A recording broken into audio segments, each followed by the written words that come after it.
and all You're these smiling. You love this. It's great. The Bitcoin will probably cap around 250, and then you'll see a lot of stuff work its way into the altcoin space. How soon, Charles? How soon is this bull run? I can't believe who I'm with. In Korea.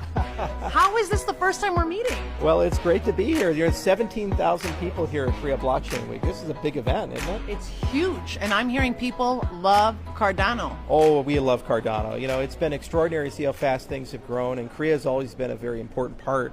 I remember we started in Japan, but some of our first communities outside of Japan were actually in Korea. But it's been fun to watch this market evolve. 15 million Koreans have cryptocurrencies. If you look at the regulations here, they passed 2 more laws, and they're now in a situation where Korea is basically open for business, and the large companies are coming in, the government's coming in, and it's incredible just to see the growth and adoption. So it's really a model for how a mid-sized nation can adopt cryptocurrencies and how the people can kind of speak with one voice.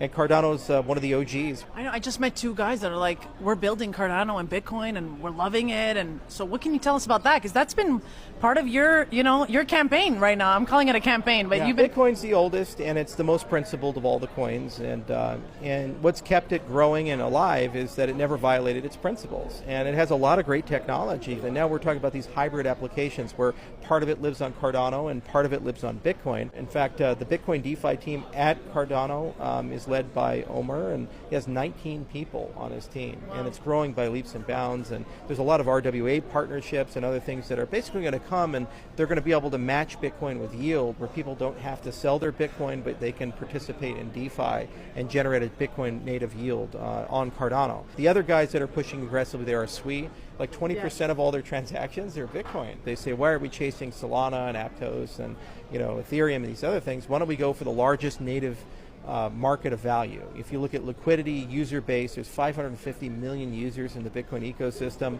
tens of billions of dollars of trading per day.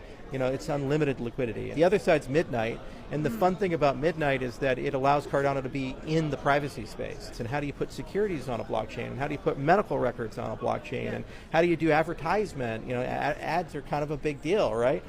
So all these things matter, and for a long time we were always just spectators and observers, and Midnight's kind of leapfrogging everybody, and it has a best-in-class technology stack. And so it's been really fun to work with 8 different ecosystems and kind of watch that grow. And we're in the middle of the drop, and it's brought many new users into the Cardano ecosystem because they have to go to Cardano to redeem, which has been great. So we got Bitcoin people and Solana people and Avalanche people. And you're all these smiling. You love this. It's great. It's great to bring them in, because we were kind of an island there. The Midnight Foundation has been phenomenal.